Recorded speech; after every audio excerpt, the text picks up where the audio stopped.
how has your relationship with different communities evolved, and particularly in terms of gaining trust of black majority while potentially losing connections with your own community?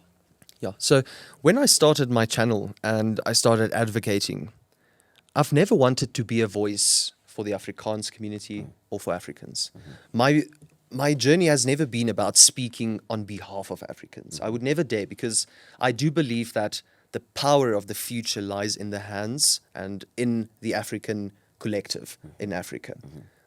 The black man needs to save himself. Nobody is coming to save him. True. And Africa needs to be prosperous through African hands, right? That doesn't mean that white people cannot be a part of that, but Africans need to realize, and I do think that ties back to religion. At the end of the day, organized religion teaches us to wait. True. Wait for a savior. Yeah. And nobody is coming to save Nobody's you. coming to save you. And that harms your children. When you're an organized believer that believes in the power of praying without doing, believe that your food will be provided through holy means, but your child is hungry, right?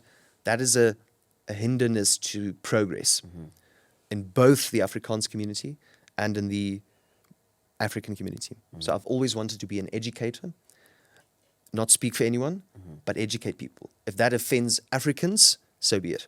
If it's the truth, so be it. If it offends Europeans or people of European descent, so be it. But if Africans and Indian people and colored people align with my truth and perspective of history, then I'm happy to stand aligned with black people if they align with that truth. About this myself, I've always thought that the reason government doesn't fix some of the issues South Africans face is usually because they want to have a hold on us in order for us to get votes. And this is something that my mother told me, right? She told me that because there's a huge number of potholes where I live, right? So every single time I'd pass a pothole, why doesn't the government fix this? And she'd say stuff like, the reason governments do not fix these potholes is because they understand that if South Africans, if we have, as the government, if we have something that South Africans can say, please fix this. When it's time to vote, we need to be able to say, we can fix that, we can fix that, and we can fix that. That way, we us as people can be like, okay, they said they were going to fix this, and that's something we really need fix it. So we are going to vote for them. So I don't know what you think about that. Absolutely. Do you see the correlation to perhaps religion and the government? Two structures of beliefs. They tell you something, believe this, but for how long? 10 years, 20 years, a lifetime before we get saved. The government is not going to save you. And to a certain extent, whether God exists or not, and whether he's powerful or not, he's not coming to save you. He's not intervened in human affairs since the inception of time, physically, right? And it's up to us humans to save us, save ourselves, to yes. save us ourselves. Yeah. And that starts here by acknowledging and, going forward. Because the future is not something that is far away. The future is not something that you reach out for or that you walk into. The future is something you create now, right? And a lot of people don't understand that, especially the youth. Africa has a 70% youth population. Do you know what Africa can do? It can the youth of Africa can overthrow the entire old guard of Africa, and we can establish new order in Africa. The African youth can do it because they're 70% of the population. We believe in waiting to be saved. The future will do it, right? 50 years, 20 years. The future is created now. Do it now, and that will be your future.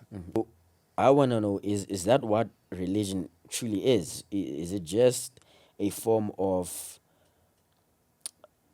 resilience for black people, or the entire world to be like, there is a better future someday?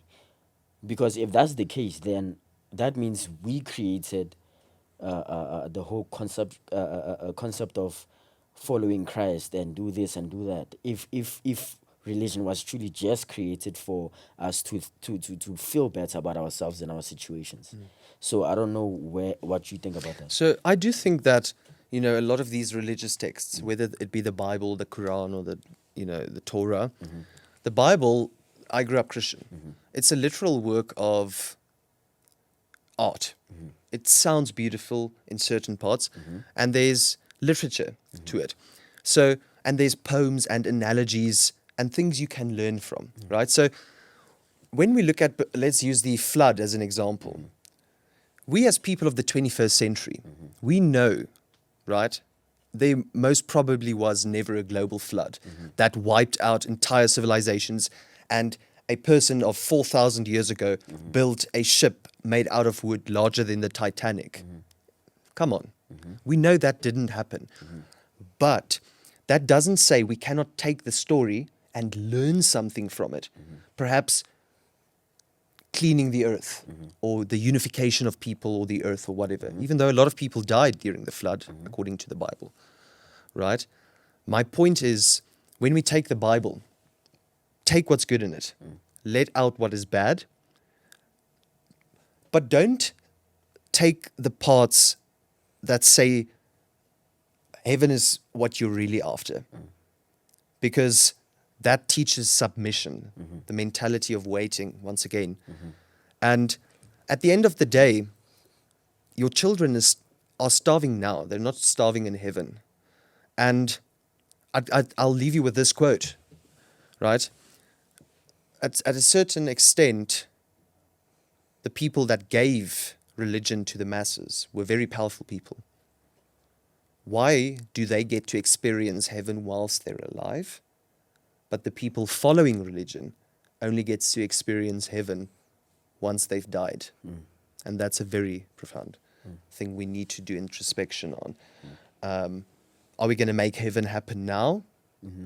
Or are we going to live by something that says slavery is okay, that teaches to a certain extent that there is race superiority? That is a hindrance to human progress, in my opinion. I'm okay with the good things in it, right? Perhaps Jesus was a revolutionary. He disrupted Roman order. He was a revolutionary. He was a person from the Middle East. He had brown skin, right? That upsets a lot of white people. A lot of them. Actually. That's something you can use to learn from as a white person. But even if Jesus was a great person, turned the Roman Empire on its knee, we still cannot prove that he walked on water, or that he raised people from the dead, or that he is God.